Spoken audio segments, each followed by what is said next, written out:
Eh, Hola, buenas tardes. Eh, Nuestro grupo está conformado por Mayra Alejandra Crispín y quien le habla Paula Balaguer. Nosotras somos del grupo número 8 de técnicas de expresión oral y escrita. A continuación, vamos a decir unos 6 aspectos que de acuerdo a la guía nos parece de importante información decirlo. Comenzamos con el lenguaje no verbal, que lo va a hablar la compañera Mayra. Bueno, entonces vamos a presentar 6 aspectos que nos pareció muy importantes durante el curso de técnicas de expresión oral y escritas. Oral y escrita, entonces un aspecto muy importante que relacionamos fue el lenguaje no verbal. Y pues el lenguaje no verbal es otro tipo de comunicación que es a partir de gestos, lenguaje corporal, postura, expresión facial y el contacto visual, entre otros más. Entonces, el lenguaje no verbal tiene como puntos importantes a manejar, que son el manejo de la mirada, la postura, el desplazamiento y el manejo de términos. Y pues estos, teniéndolos claros, son muy importantes para un buen lenguaje no verbal. Seguimos con la lectura crítica, que la destacamos de la unidad 2. Y pues la lectura crítica es una forma de analizar un poco más allá los textos que leemos y entonces así podemos argumentar las cosas en las que estamos a favor y en contra. La lectura crítica implica también en presentar un argumento razonado que evalúa y analiza todo lo que hemos leído. Entonces, ser crítico en un sentido académico significa también avanzar en la comprensión de lo que se lee y también nos permite avanzar en el aprendizaje.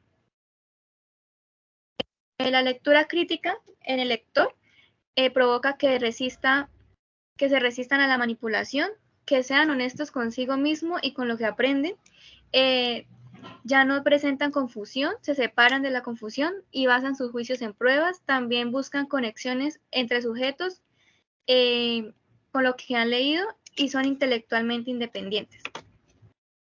Otro aspecto que se destaca es la coherencia y la cohesión, que son muy importantes a la hora de ya sea de escribir textos para podernos expresar de forma correcta. Entonces, la coherencia, esto hace que un texto esté organizado de forma lógica y que sea posible su interpretación. Sin coherencia, pues no podemos leer un texto adecuadamente como el autor quiere expresarse.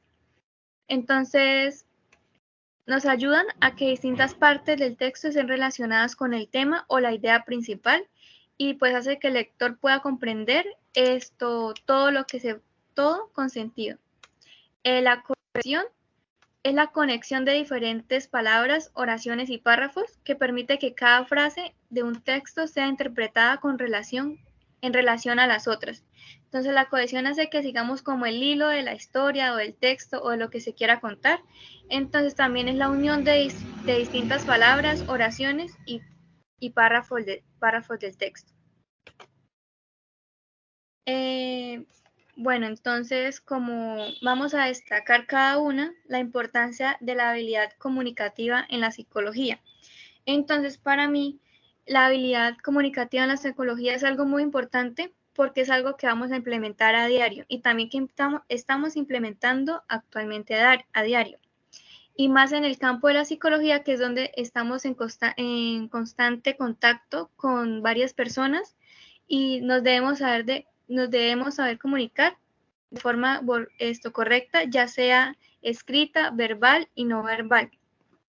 Tenemos que tener un manejo adecuado de la comunicación, en la cual influye en la gestión adecuada de los conflictos y de las crisis emocionales que tengamos con las demás personas. Y tenemos que cuidar cada palabra o gesto que también utilizamos porque se puede malinterpretar y llegar a un mensaje que no es adecuado. Entonces va a seguir Paula. Bueno, entonces, La guía nos habla de distintos aspectos. Yo elegí los aspectos que hablan de cómo redactar textos.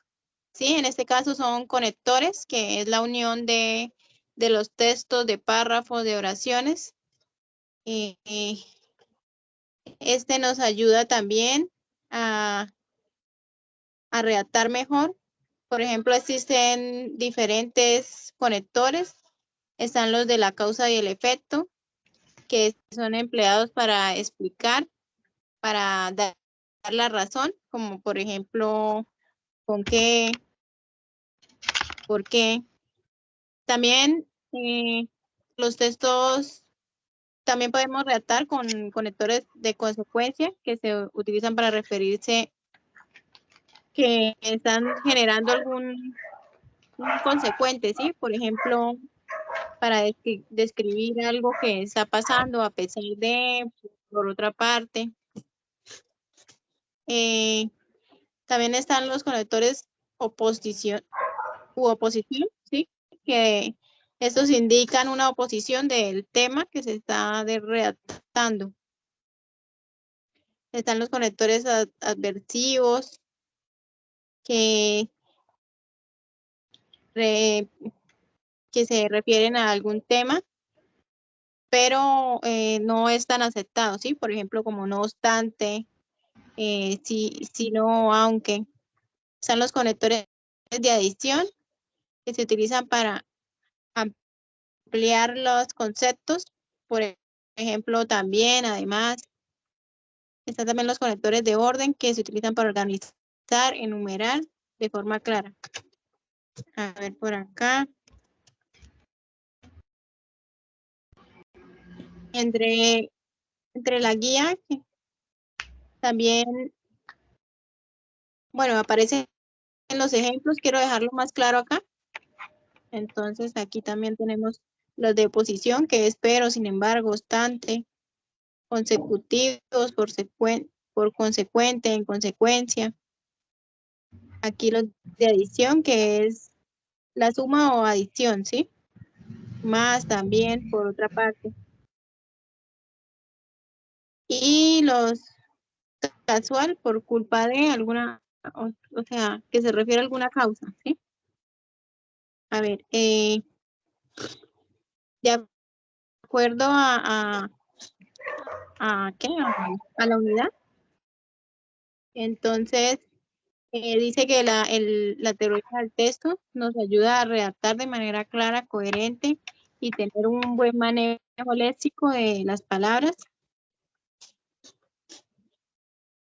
Recordar que las características son la adecuación, la coherencia, la cohesión, la significación y tener un buen sentido de lo que se está diciendo. También las clases de texto. Entonces, en la unidad, pues nos decía que hay texto descriptivo, narrativo, texto instructivo, texto expositivo. De acuerdo a todo esto, pues la importancia de la habilidad comunicativa. Veo yo que en la psicología, pues nos ayuda a comprender, a ser más ágiles, más capacitados y reconocer digamos, lo que el emisor nos está transmitiendo. Sí, como lo decía la compañera, de manera verbal, no verbal o escrita. De esta forma, pues, es más útil y pues poco a poco nos vamos capacitando y vamos teniendo una mejor comunicación. Ya eso es todo. Muchas gracias.